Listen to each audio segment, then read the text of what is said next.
teman-teman, gimana kuliah kita hari ini ya? Sudah melihat tayangannya? Saya tidak memperbaharui karena masih relevan ya dengan kuliah-kuliah yang sebelumnya. Jadi masih terkait tenure, ya, lalu properti dan konflik pengelolaan sumber daya alam. Jadi itu tiga hal itu saling berkaitan, gitu ya. Kita melihat bagaimana tenure sistemnya.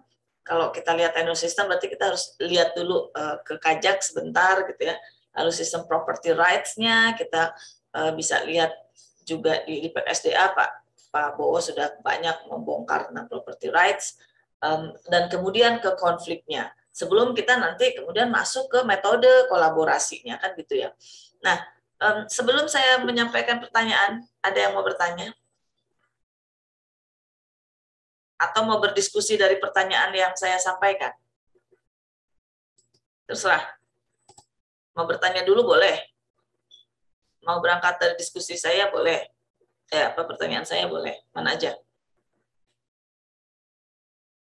Oke, kalau ini kita lihat ya. Saya mau teman-teman itu, ini karena dia kualitatif ya, agak susah saya menampilkan di Menti ya, karena jawabannya jawaban panjang ya. Tapi gini deh, gimana caranya? Oke, gini dulu deh. Pertanyaan satu. Pertanyaan satu adalah, nah, kelihatan? Oh, harus dibesarkan ya. Besarkan dulu. Nah, pertanyaan satu. Bagaimana Anda menjelaskan bahwa konflik pengelolaan sumber daya alam itu juga mendapat sumbangan atau mendapat pengaruh atau mendapat warna gitu ya dari sistem tenurial dan properti. Bagaimana Anda menjelaskan bahwa konflik pengelolaan sumber daya alam itu erat kaitannya dengan aspek sistem tenurial dan properti? Mangga. Itu kan sebetulnya yang kita pelajari ya. Dagingnya kan itu. Nah, coba didiskusikan, gimana diskusinya ya? Anda pikirkan ya, Anda pikirkan kira-kira bagaimana ini dijelaskan dari pendekatan sistem tenurial dan properti. Saya tulis di chatroom gitu ya, supaya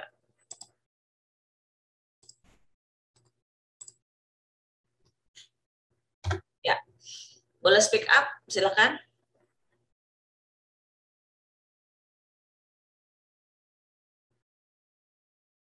Sistem tenurial itu apa? Sistem properti itu apa? Gitu ya. Lalu bagaimana Anda menjelaskan keduanya dan kemudian dikaitkan dengan konflik sumber daya alam. Konflik pengelolaan SDA. Monggo. Atau terlalu jauh pertanyaan saya ya. Sistem tenurial itu apa? Mungkin harus dibongkar dulu itu. Lalu properti itu apa? Property rights ya, atau hak properti itu apa? Silakan, kalau mau membongkarnya satu-satu silakan. Baru kemudian nanti kita kaitkan ke pengelolaan, ke konfliknya, konflik pengelolaan sumber daya alam.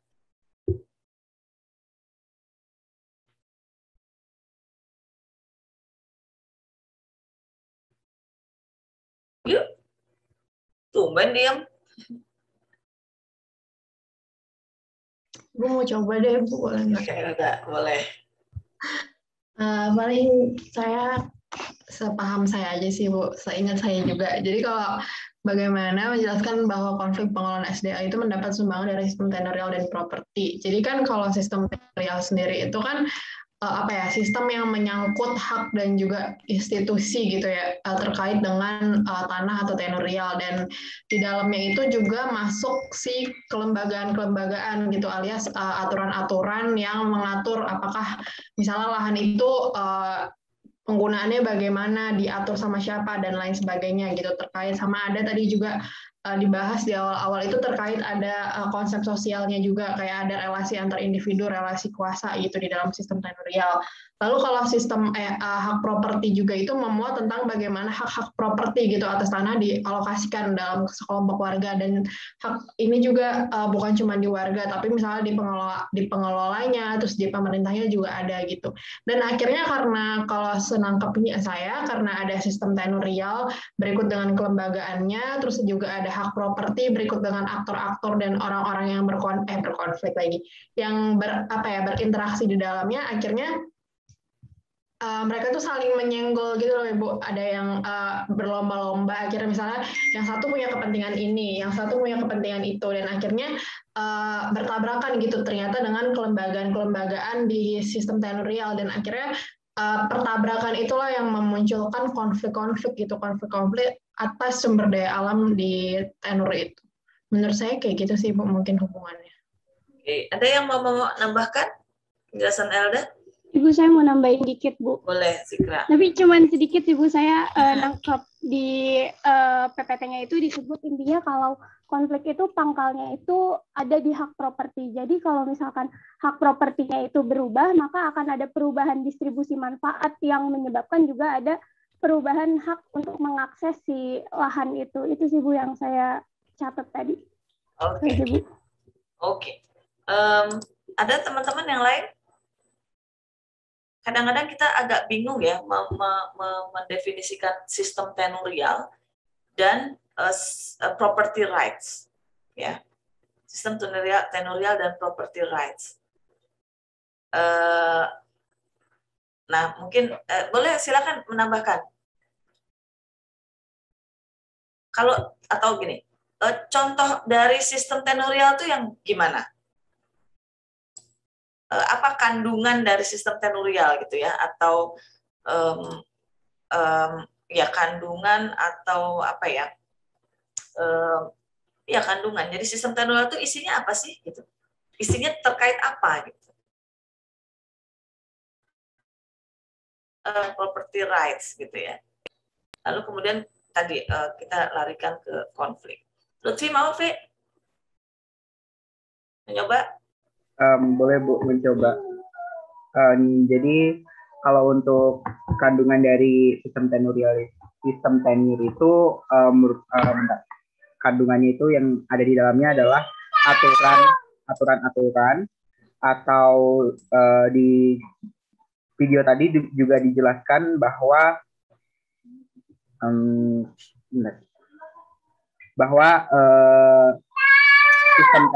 sistem tenurial ini merupakan sistem yang menghubungkan atau yang mengatur hubungan antara sistem alam atau sumber daya alam dengan sistem sosialnya.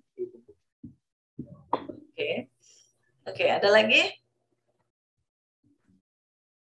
Kita bisa melihat di dalam sistem tenurial itu sebetulnya ada di slide ke berapa itu? Keempat. Ya, keempat. Coba cek slide keempat. Bicara bahwa sistem tenurial itu bicara tentang siapa sih yang memiliki, gitu ya.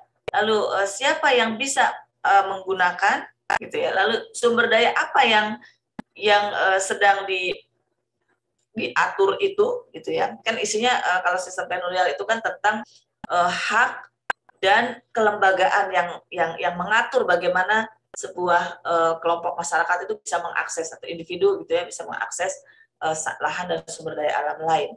Terus berapa lama dan pada kondisi apa gitu ya, kalau kita melirik ke pengertian dari land tenure. Nah, lalu ketika kita bicara, ya betul, who owns, who can use dan sebagainya. Lalu ketika kita bicara kait property rights, maka kemudian kita bicara siapa yang atau kelompok-kelompok masyarakat apa yang menghaki ya, yang menguasai si sumber daya tertentu itu. Maka kita kalau kita kembali ke belakang, maka property rights yang kita bisa lihat adalah berada misalnya pada negara gitu ya, pada komunitas adat, pada apalagi individu pun bisa ya, dan sebagainya gitu. Jadi kalau kita lihat bahwa ada kelembagaan, tadi Alda menjelaskan ya, ada kelembagaan tertentu yang mengatur bagaimana seseorang itu atau sekelompok orang itu mengelola sebuah sumber daya, begitu ya. Lalu kemudian ternyata aturan yang dikembangkan oleh satu komunitas itu tidak bisa diterima dengan aturan dari komunitas yang lain, gitu ya. Maka kemungkinan besar di dalam sebuah komunitas atau di dalam sebuah cakupan area, gitu ya, pengelolaan sumber daya alam itu akan terjadi benturan antara satu aktor dengan aktor yang lain. Nah, kenapa kemudian property rights itu menjadi penting di sini? Coba kita lihat, property rights itu kan ada yang berada pada pihak negara, gitu ya, ada yang komunitas adat, atau bahkan di dalam satu kawasan itu numpuk property rights-nya, ya, hak atas properti itu numpuk. Kawasannya satu, tapi kemudian kalau kita lihat ada banyak sekali yang berkepentingan terhadap sumber daya itu. Itu kenapa kemudian kita melihat bahwa pengelolaan sumber daya alam, ketika kita berusaha untuk menghindarkan konflik atas pengelolaan sumber daya alam itu, maka kita harus preteli gitu satu-satu. Bagaimana sistem tenurialnya, bagaimana property rights-nya. Gitu. Sampai sini ada pertanyaan?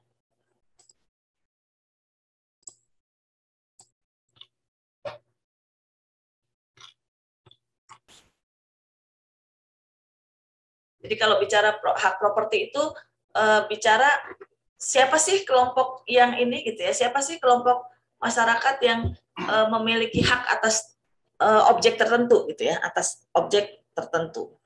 Bisa tanah, bisa hutan, bisa danau, bisa laut gitu.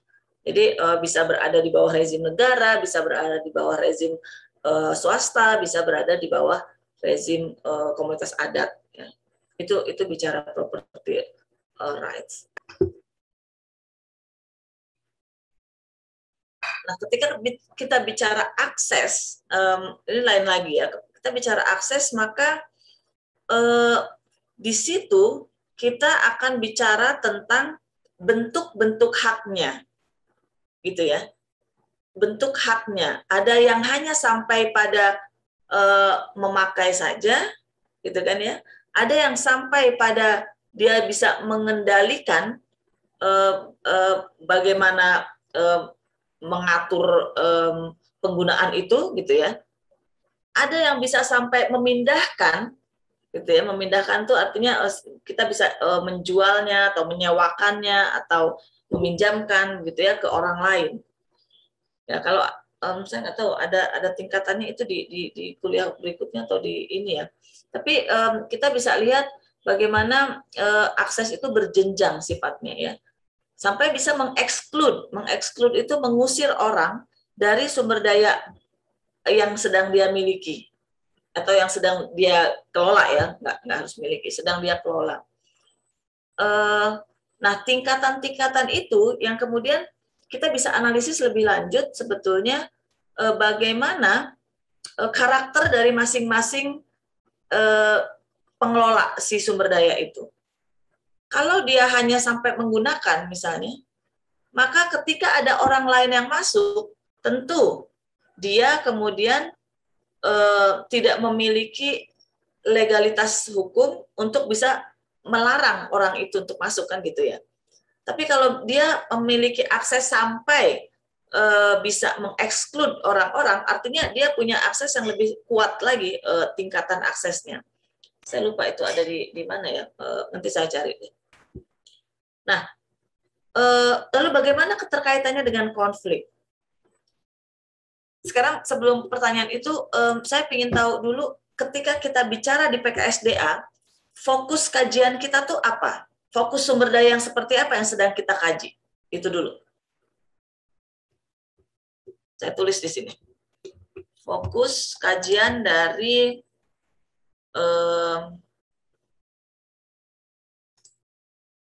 ini ya.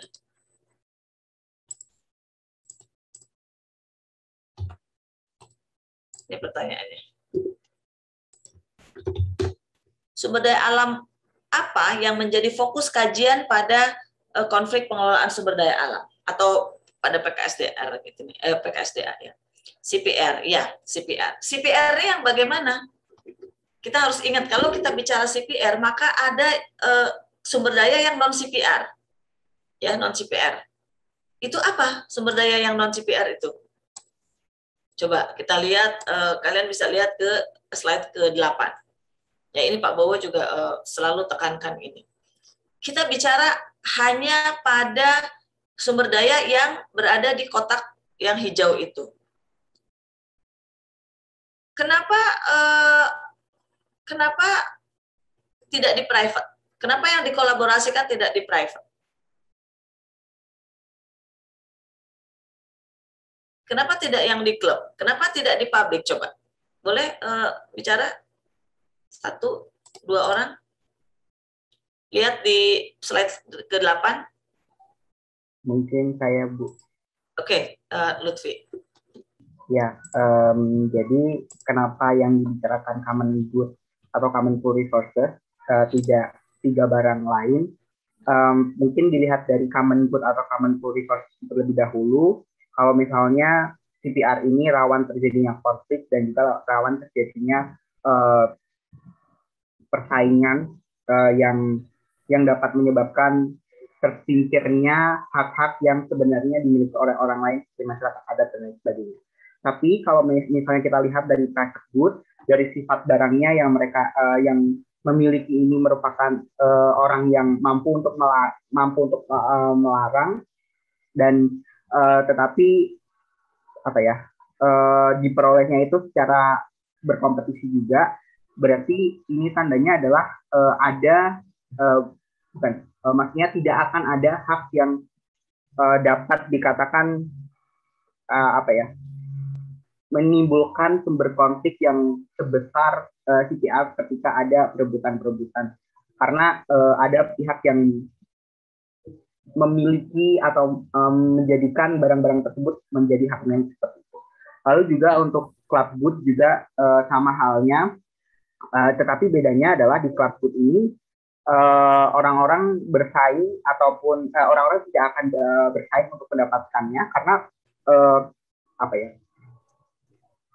semua orang itu bisa untuk mengakses hal tersebut dan sifatnya juga tidak terbatas gitu, dan orang berpikir bahwa ini bukan sumber daya yang mungkin menjadi kebutuhan pokok dari beberapa orang. Lalu untuk yang public good itu mungkin bisa dilihat bahwa ketersediaan yang semakin seperti udara yang orang-orang bisa mengaksesnya dimanapun dan kapanpun, dan untuk memperolehnya pun tidak bersaing dan sifatnya yang dapat dikatakan tidak terlihat mungkin, sehingga tidak ada orang yang mampu untuk melarang penggunaan barang-barang ini. Mungkin seperti itu. Oke. Kalau misalnya Lutfi punya baju gitu ya, lalu apakah mungkin bajunya Lutfi itu dikolaborasikan dengan pihak lain? Gitu? Mungkin maksud dari kolaborasinya seperti apa? Lutfi mengundang orang lain untuk bisa menggunakan pakaian yang Lutfi punya. Bisa, tapi mungkin orang tersebut merasa bahwa tidak butuh hal itu, tapi dari saya ingin meminjamkan. Ya, karena di dalam private good itu ada unsur kepemilikannya ya teman-teman ya, ada unsur kepemilikannya, dan ini beda dengan akses ya. Akses itu bisa berbagai macam ya tingkatan, bisa mulai hanya menggunakan saja sampai mengeksklud orang. Artinya kalau mengeksklud itu dia punya hak yang lebih kuat ya. Nah di private itu seperti itu. Kalau private good, rumah kita ya, tanah kita, kendaraan, gadget itu adalah barang-barang yang kita miliki, punya hukum untuk memiliki itu, dan kita punya hak untuk melarang orang untuk menggunakan itu gitu. Lalu club good, golf, ini yang dimaksud. Pernah dengar barangkali ya bahwa konflik masyarakat dengan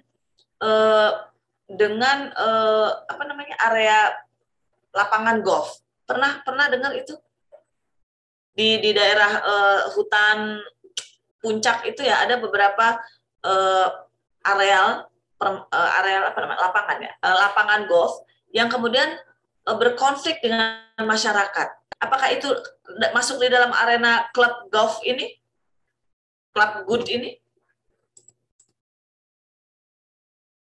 Gimana? Ini kita bicara golf. Sepertinya tidak. Yang dimaksud dengan club good itu apa? Kalau club good di situ dijelaskan ada golf gitu ya. Kalau gimana, Vi? Mungkin lebih ke barangnya mungkin. Jadi dilihat dari apa ya? Kayak iya, dilihat dari member klubnya gitu. Iya. Jadi iya, bukan iya, betul. bukan tempat golfnya betul. Tempatnya bisa jadi dia bagian dari CPR, bisa jadi ketika lapangan golf itu sebetulnya adalah lahan-lahan milik masyarakat yang kemudian diambil alih oleh perusahaan. Kita sering mendengar itu ya, lahan masyarakat yang diambil oleh perusahaan, tapi memang bukan lahan masyarakat yang bersertifikat biasanya, lahan-lahan garapan. Ya, kalau kita lihat lahan garapan masyarakat yang biasanya dia kategorinya adalah taman, mungkin bisa taman nasional, bisa hutan negara dan sebagainya, sebelumnya dikuasai oleh masyarakat, lalu kemudian ketika masuk swasta dia mengambil alih atas nama HGU atau atas nama apapun ya, dia masuk dan kemudian dikembangkan sebuah lapangan golf.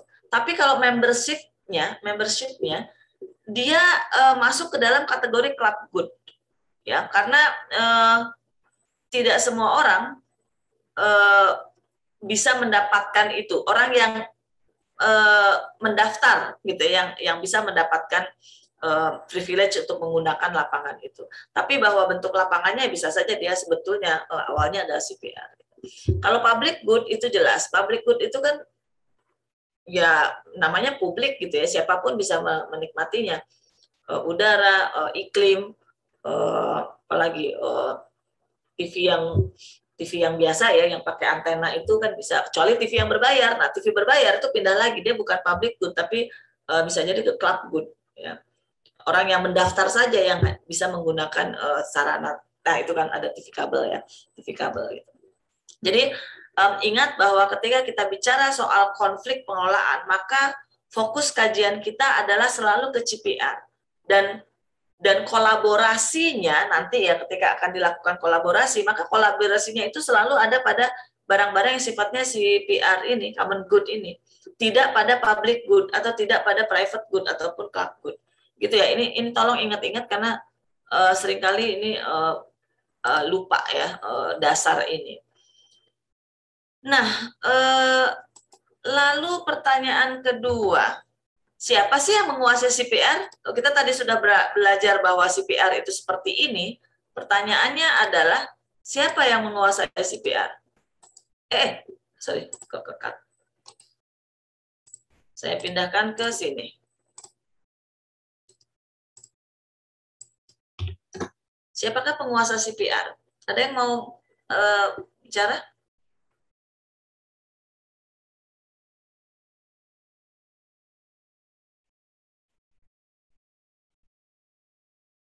Common pool resources.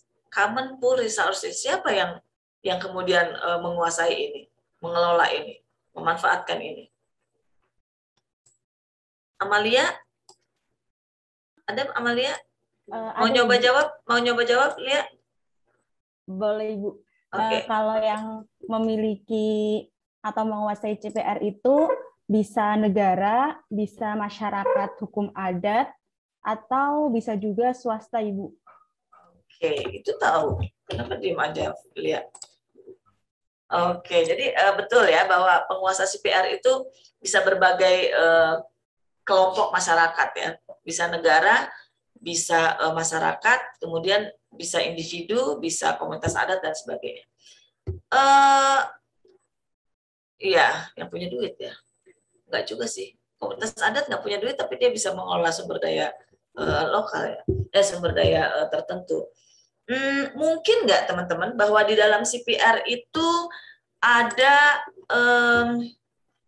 sistem tenurial yang berlapis? Mungkin nggak? Misalnya tadi penguasa CPR kan tadi bisa negara, bisa apa namanya, bisa komunitas adat dan sebagainya. Pertanyaannya kemudian, dapatkah CPR satu sumber daya gitu ya, common good, itu punya sistem tenurial yang berlapis di dalamnya? Bisa nggak?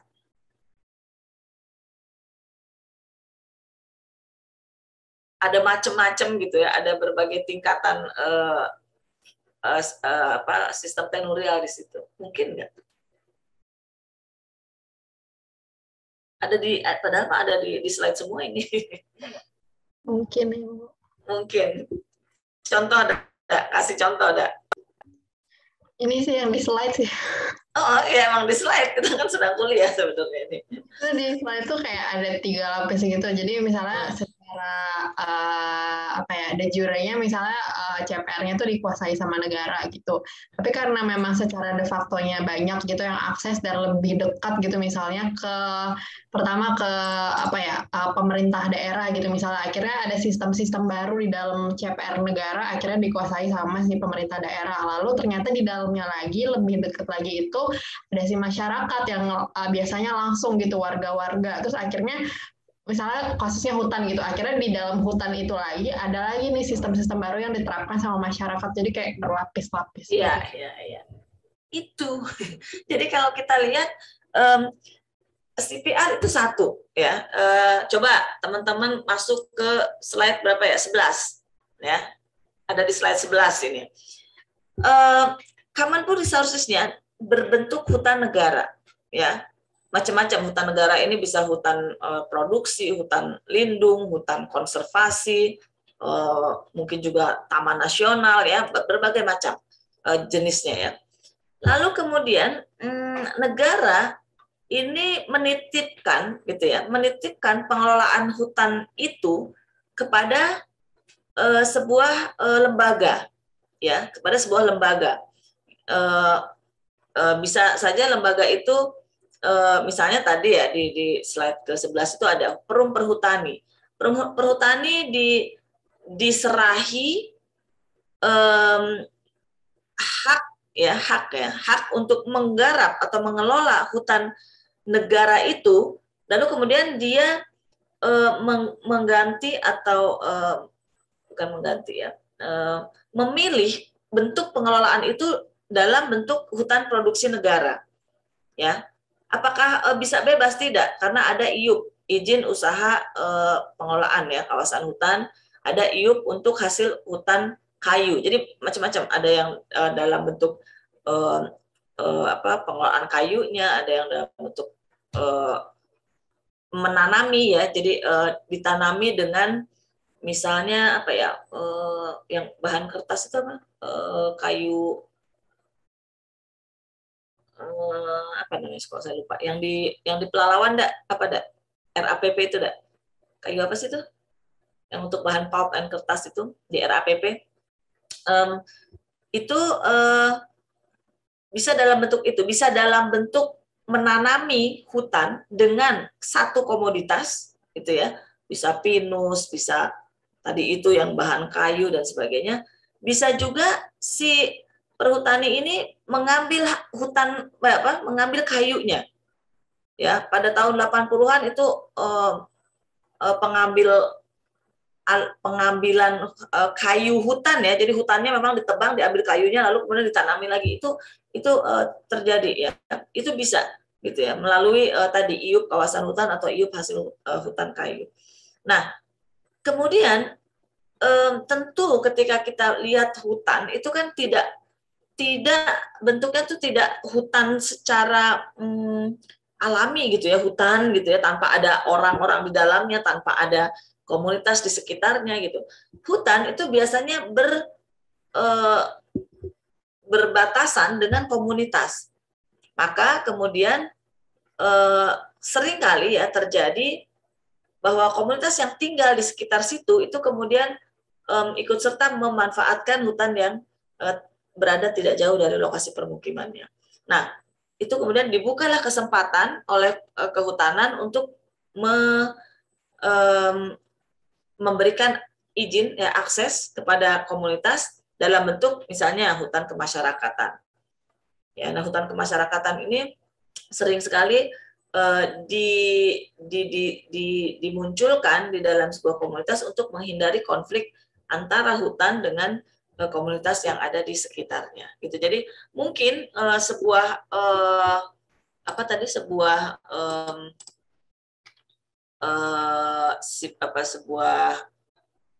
common resources itu ya, common goods itu punya sistem tenurial yang berlapis. Iya, oke. Kira-kira itu ya teman-teman. Nah, sampai sini ada yang mau bertanya atau saya cek lagi nih? Ibu, saya izin bertanya. Boleh, Vi. Iya. Tadi saya tertarik di slide terakhir yang tentang kolaborasi itu, Bu. Sebentar, slide berapa, Vi? Sebentar, Bu. Saya coba cek dulu.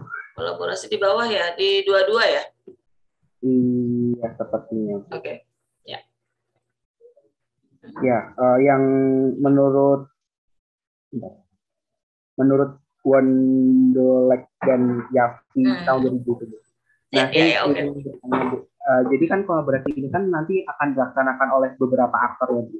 Mungkin ada dari pemerintah, ada dari swasta ataupun dari masyarakat. Nah, di sini itu kan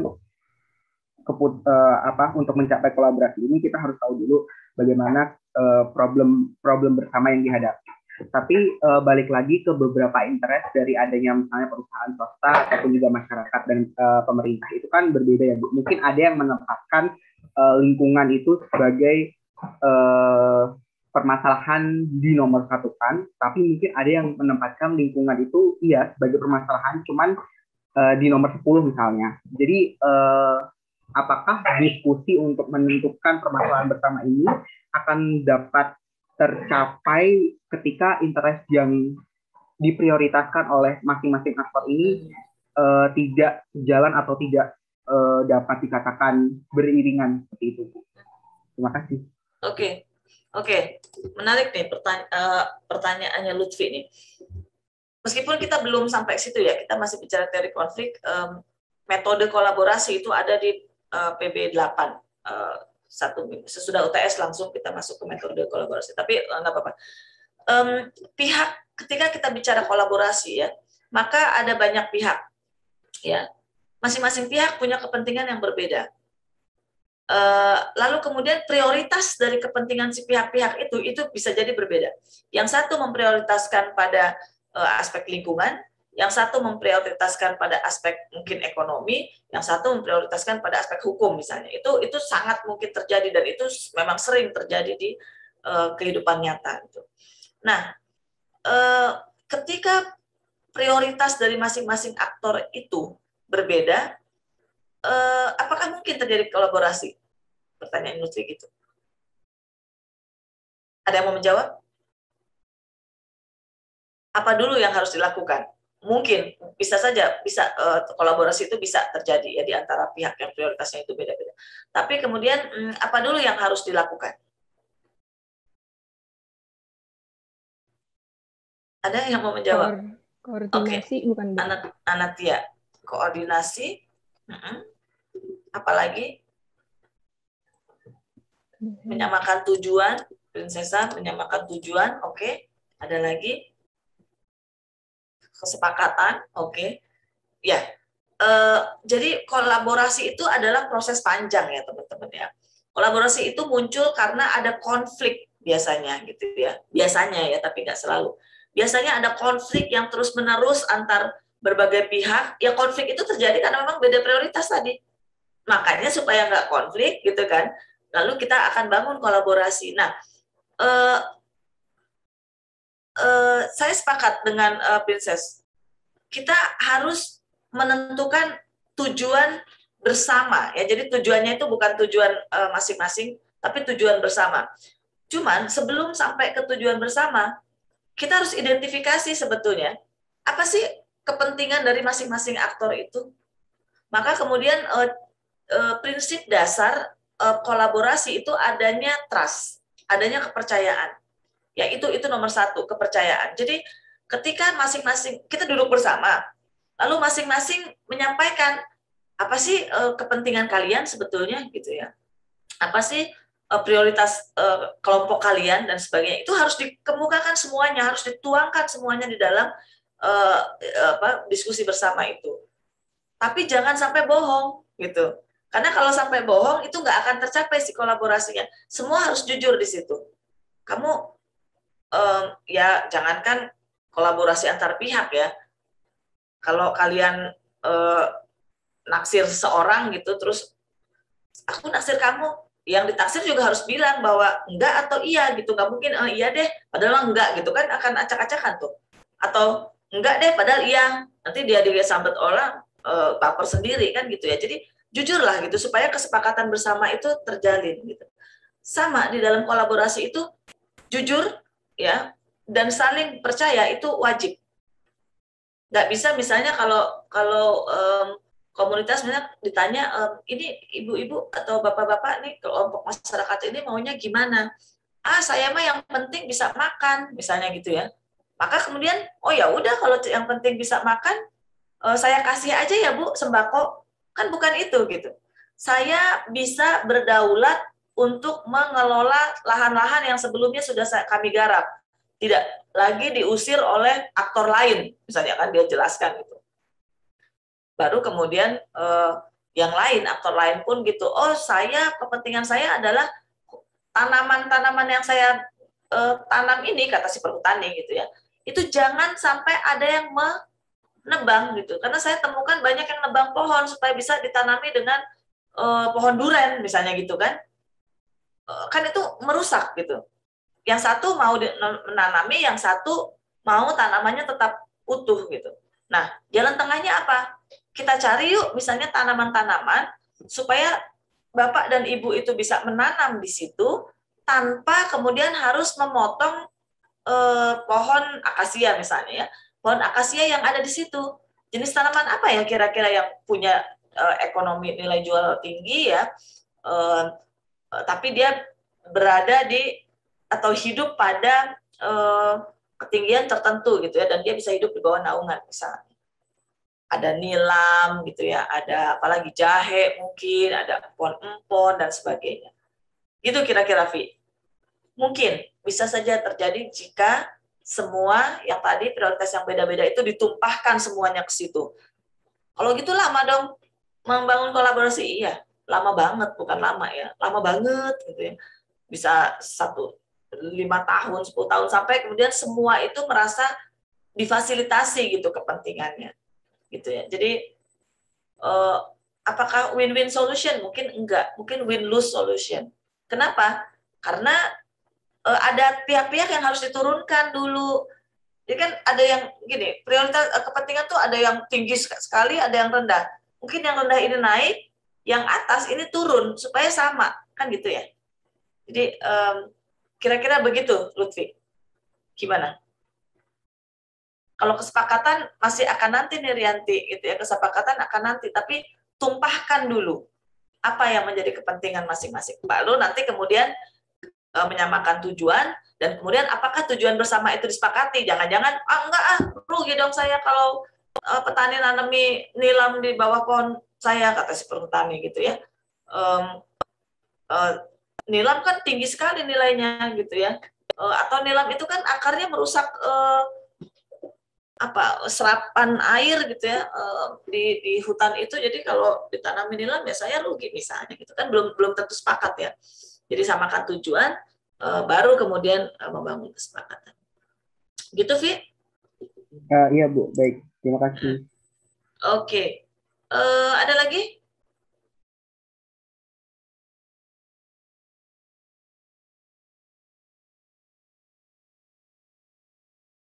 Tadi ya soal properti dan akses sudah. Ibu izin bertanya. Oke. Ya, Zakwan. Saya ingin bertanya, Ibu, kan sekarang kita lagi belajar tentang tenorial dan kolaborasi ya, Bu ya. Sebenarnya ini jauh ke awal sih, Bu ya. Apa yang pengen dilihat dari apa ya? Kenapa sih kuncinya itu kolaborasi? Ini saya pengen lihat ke awal dulu, Ibu. Sebenarnya apa bisa kolaborasi itu menjadi kunci dari pengelolaan sumber daya alam? Sebenarnya apa ya? Apa sih bahasanya tuh? Bisa nggak gitu diserahkan ke satu orang aja gitu, Wan? Iya. Nggak harus kolaborasi itu, gitu Bu. ya? Iya, seperti itu. Kenapa sih kuncinya itu kolaborasi sama kolaborasi, ya. Yang kedua, udah ada belum, Bu, kolaborasi yang ideal? Jadi kita bisa ngelihat seperti ini kolaborasi yang ideal yang sudah ada. Mungkin seperti itu, Bu. Ya, pelan-pelan sih memang ini dilakukan ke belakang sama ke depan gitu ya pertanyaannya. Contoh kolaborasi ideal itu kalau Anda lihat di kontrak ya, teman-teman lihat di kontrak itu akan ada berbagai macam bentuk kolaborasi ya. Di tanggal 28 Oktober nanti Anda akan diajak jalan-jalan ke model kolaborasi yang ada di perhutanan sosial. Lalu nanti minggu berikutnya ada kalau nggak salah hutan adat deh ya. Lalu juga ada di kawasan pesisir juga ada ya bentuk-bentuk kolaborasi. Kalau ditanya itu ideal atau tidak, sebetulnya mungkin harus dikembalikan ke para penggunanya atau para aktor yang terlibat di situ. Sayangnya kita tidak bisa datang gitu ya, kemudian melakukan wawancara. Dulu sekali sebelum negara api menyerang, kita datang ke lokasi gitu ya, kemudian berdiskusi dengan masyarakat gitu. Indikator ideal itu seperti apa sih kan gitu ya? Indikator ideal itu seperti apa? Semua bisa mendapatkan manfaat dari sumber daya alam itu dan manfaat yang diperoleh itu tidak mengganggu manfaat orang lain.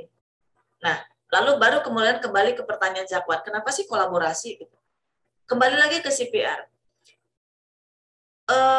Sumber daya alam yang dikolaborasikan itu biasanya adalah sumber daya alam yang sifatnya tadi terbuka, ya, terbuka. Siapapun bisa masuk ya Zakwan. Siapapun boleh memanfaatkan lokasi itu dan orang-orang yang memanfaatkan itu tidak punya kekuasaan untuk mengusir orang-orang yang ingin sama-sama mengelola itu gitu. Artinya ini kan si open access ini gitu ya, si common good ini itu dia menghadapi serangan gitu ya, tanda kutip, menghadapi serangan dari banyak pihak yang ingin mengelola itu gitu. Karena sifatnya dia tidak boleh mengusir ya. Misalnya saya sudah menguasai hutan gitu, tapi saya nggak boleh mengusir karena hutan pun boleh dikuasai oleh Zakwan, boleh dimanfaatkan oleh Anatia, boleh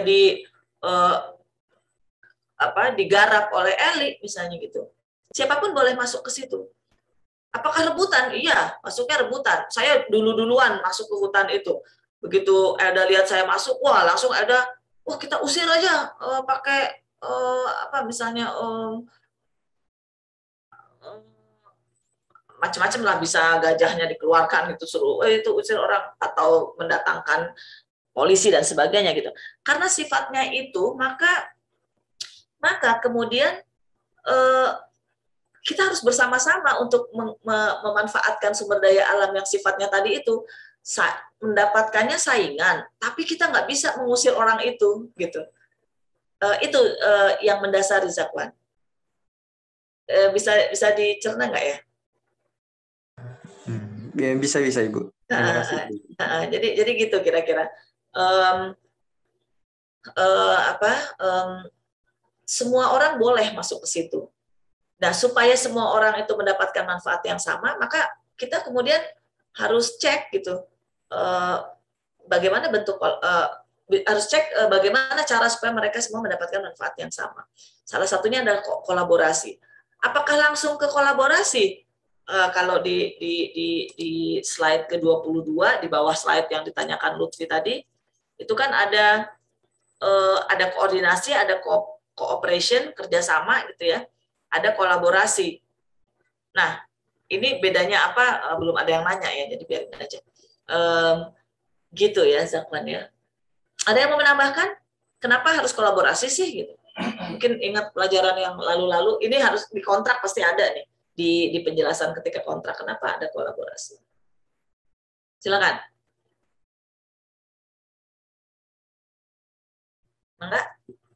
Mangga. Nggak ada nih. Oke. Kalau mau bertanya boleh tidak, Bu? Boleh. Ini Zakwan udah oke kok. Ya, silakan Surya. Iya, Bu, saya izin bertanya terkait dengan konflik dan juga karena tadi ada beberapa pertanyaan sebelumnya. Jadi saya penasaran begini, Bu. Kan kolaborasi itu diharapkan dapat ya dia mencegah konflik yang terjadi seperti itu. Tapi berdasarkan dari di slide juga kan, dan kolaborasi ini kan menemukan berbagai pihak ya, Bu, dengan kepentingannya masing-masing seperti itu. Betul. Dan bisa jadi justru kan dengan menemukan banyak pihak ini malah terjadi konflik yang baru atau bagaimana, nah seperti itu.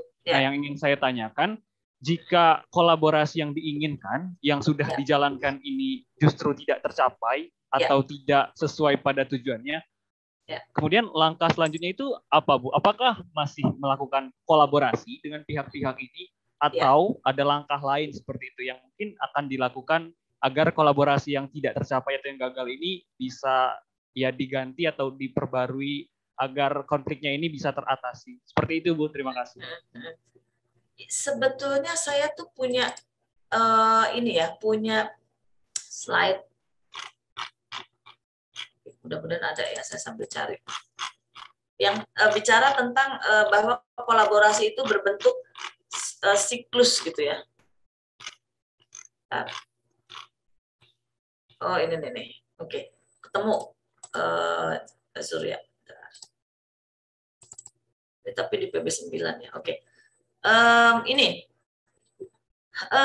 Tadi saya sebutkan di awal bahwa yang namanya membangun kolaborasi itu bukan sebuah perjalanan yang singkat gitu ya. Mungkin nggak ada konflik baru. Kan tadinya konflik gitu ya. Si CPR ini diperebutkan oleh banyak orang. Lalu kemudian kita duduk bersama, gitu ya. Lalu kemudian menyampaikan tadi pertanyaan terkait pertanyaan siapa tadi ya, Lutfi ya. Kita sampaikan, oh saya maunya gini, Eli maunya gini, Zakwan maunya gini, Surya maunya gini. Tapi tiba-tiba kemudian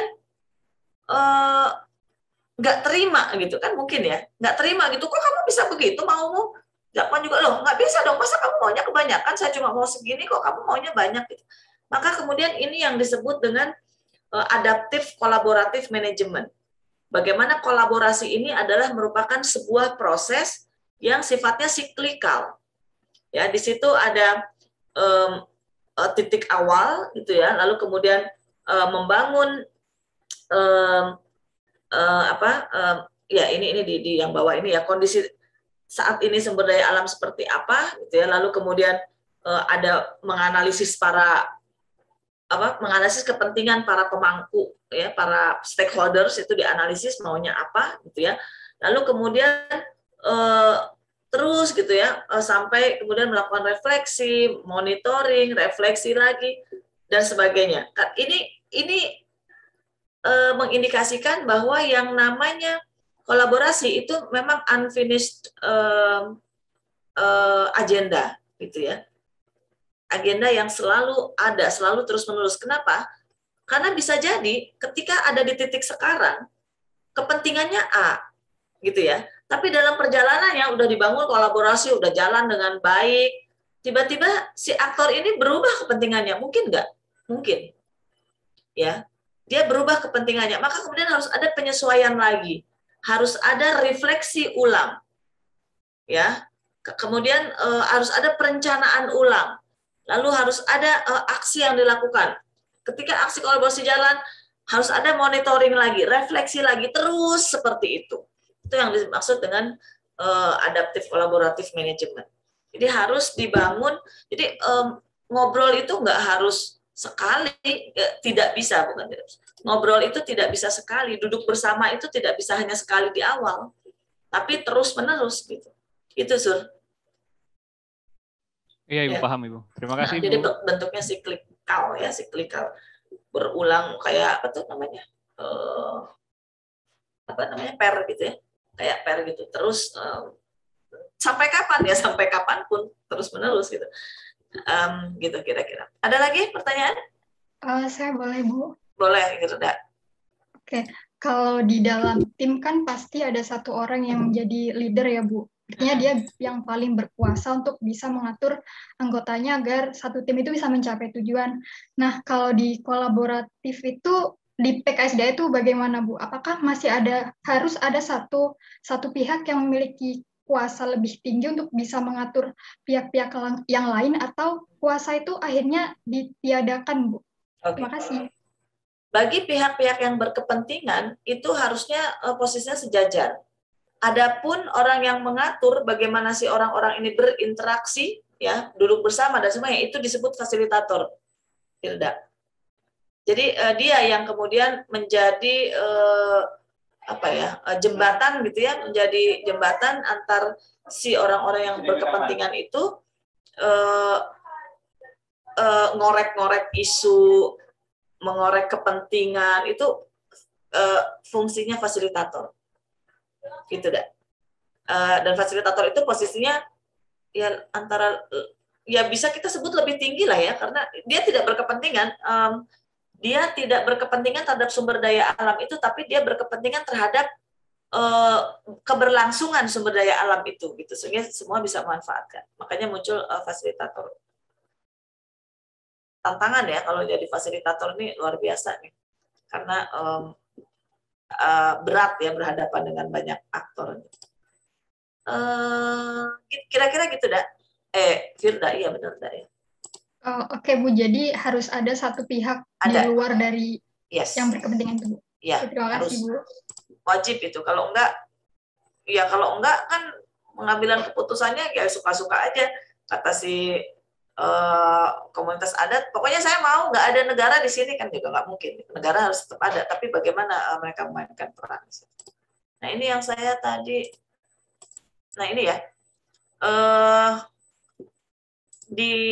Ada perhutanan sosial, ya. Jadi model-model kolaboratif yang ada, yang dikembangkan di perhutanan sosial, lalu ada juga yang di hutan adat, lalu ada yang di hutan konservasi, ada di pesisir dan pulau-pulau kecil, dan juga model kolaborasi di kawasan konservasi laut. Jadi ada banyak contoh, nanti ini di pasca UTS ini kita akan banyak berdiskusi terkait contoh-contoh kolaborasi yang sudah ada di Indonesia. Ya. Oke, saya mau lihat ini sebetulnya. Stop share dulu. Coba lihat di slide ke-22 deh teman-teman. Apa sih bedanya itu gitu ya? Nah ini, kolaborasi di dalam konflik. Ini kan ada koordinasi gitu ya, ada kerjasama, lalu ada kolaborasi. Ini bedanya apa masing-masing ini?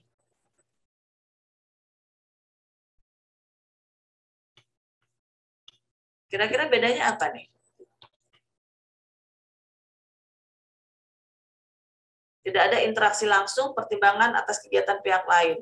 Organisasi berinteraksi dalam mencapai misi, tujuan lebih efektif. Lalu di kolaborasi itu organisasi bekerja bersama individu, mengejar misi dan tujuan.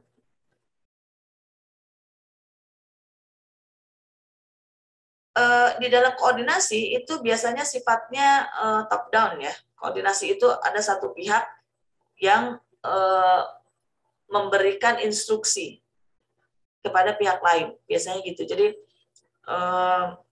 misalnya ada satu kawasan hutan, lalu kemudian ada undang-undang gitu ya, ada undang-undang yang dibuat gitu, yang isinya adalah bahwa daerah ini adalah hutan konservasi dan masyarakat itu boleh memanfaatkan ranting-ranting untuk digunakan sebagai bahan bakar masak misalnya gitu ya. Itu koordinasi sifatnya. Tidak ada interaksi langsung ke masyarakat bagaimana keinginan dari masyarakat itu sebetulnya gitu. Jadi pihak lain melihat, wah ini ternyata sering nih masyarakat masuk ke situ, ya udah deh daripada dikejar-kejar oleh polisi hutan gitu ya, maka kita buat aja perpres atau apa gitu ya, supaya masyarakat boleh kalau cuma mau ngambil kayu bakarnya boleh kok gitu. Itu bentuknya koordinasi. Ya datang ke kepala desa memberikan sosialisasi, dah ini monggo deh silakan. Tapi ini ya yang harus diambil tuh 1, 2, 3, 4. Selain 4 tidak boleh. Itu sifatnya koordinasi. Lalu kerjasama. Kita bisa contohkan juga misalnya dalam hutan, si perhutani mengembangkan satu kegiatan di kawasan itu, lalu kemudian dia mengajak masyarakat untuk bekerja, misalnya gitu ya, bekerja sebagai buruh di dalam perkebunannya perhutani itu atau hutan produksinya perhutani itu. Ya, itu bentuknya kerjasama. Jadi masyarakat bisa mendapatkan upah di situ, perhutani juga bisa terbantu gitu ya dalam pengelolaan hutannya. Beda dengan kolaborasi. Kalau kolaborasi, ya Anda udah paham semua lah bahwa kepentingannya apa, tujuannya apa dan sebagainya, itu dituangkan di situ, sehingga tujuan akhirnya itu adalah ada misi dan tujuan bersama ya, misi dan tujuan bersama yang akan dikejar gitu. Kalau kooperasi itu kan sifatnya gimana caranya supaya hutan saya itu bersih, hutan saya itu berproduksi kan gitu ya. Tujuannya lebih ke tujuan yang efektif, tujuan yang mungkin juga tujuan jangka pendek gitu ya. Yuk kerjasama dengan masyarakat supaya mereka bisa dapat uang upah gitu ya. Kita juga bisa terbantu gitu. Sebatas itu ya. Tapi kalau di dalam kolaborasi kita tentukan misi dan tujuan dari pihak-pihak yang satu sama lain tadi.